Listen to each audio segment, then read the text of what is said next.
Hey curl friends, welcome back to The Working Curl. I'm Rufaro and today I'm going to be trimming my hair. So for part 2 of my Healthy Ends series, we're going to be talking about trimming, why it's so important and how to do it. So let's talk about why trimming is so important. In my video last week, we spoke about the fact that our ends are our oldest and most vulnerable and most damaged parts of our hair, and trimming helps us to get rid of that damage before it spreads to the rest of our hair. So for example, if you have split ends, that split is going to run down the rest of your hair shaft and cause that entire strand of hair to be damaged.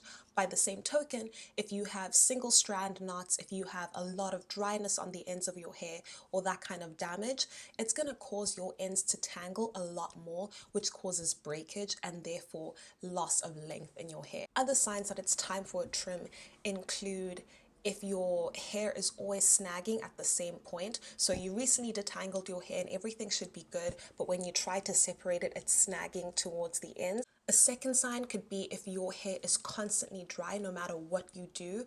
If your usual products just aren't working and it's still really frizzy and crunchy, that could mean it's time for a trim as well. Another really good sign, and this is the one I usually go by, is if your twists or plaits when you go ahead and plait or braid your hair don't lock at the ends because the ends are so sort of like crunchy and frizzy, that's a really good sign that it's time to get rid of those ends. So let's talk a little bit about the trimming process, what you need to do before you trim and the tools you're going to need. Firstly, you're going to want to twist your hair or plait it. So my hair is plaited today. So you want to twist your hair or plait it and make sure that those twists get dry. You'll notice that I didn't twist all the way to the end, or I didn't plait my hair all the way to the end because I wanted to make sure that the scruffy sort of unlocked ends are really obvious because I'm going to be snipping all of that off. You will notice that I made no mention of heat. I don't like to straighten my hair before I trim it, but I will say if you usually wear your hair blown out or straightened, you are going to want to trim it when it's straight so you know that you're going to get the right shape. And the last and most important thing you're going to need to get a good trim is a pair of shears or barber scissors.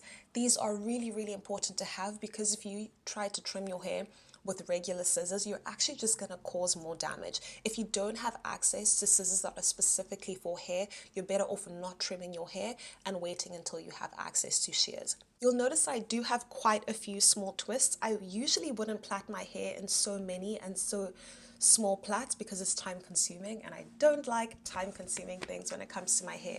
But when it comes to trimming, you're going to get a lot more accuracy if you do it on a lot of twists.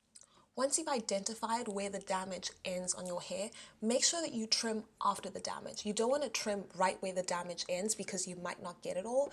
Make sure you go all the way past it.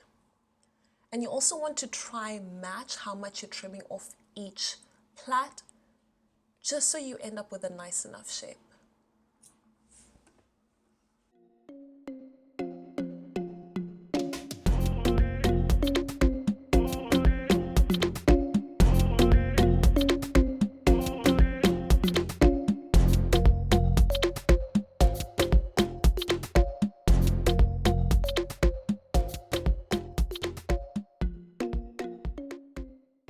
Another good way to tell what point you should trim your hair at is to take a look at where the ends start to fray, where the color goes from like a solid black to like a wispiness. That's usually a good sign that that's the spot where you need to cut.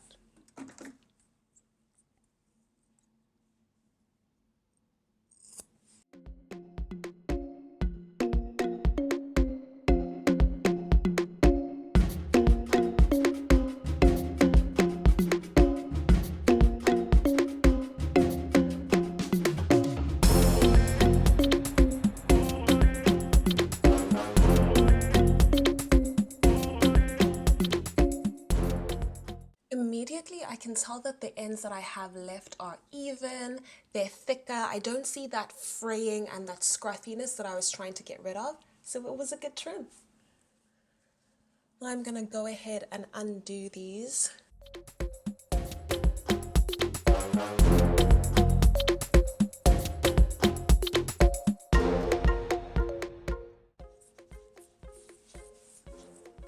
It all already feels less frizzy. I'm so happy. I've been struggling with this frizz for a minute, guys. Yes.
My baby is trimmed, happy, a lot easier to manage. Y'all, I'm so happy.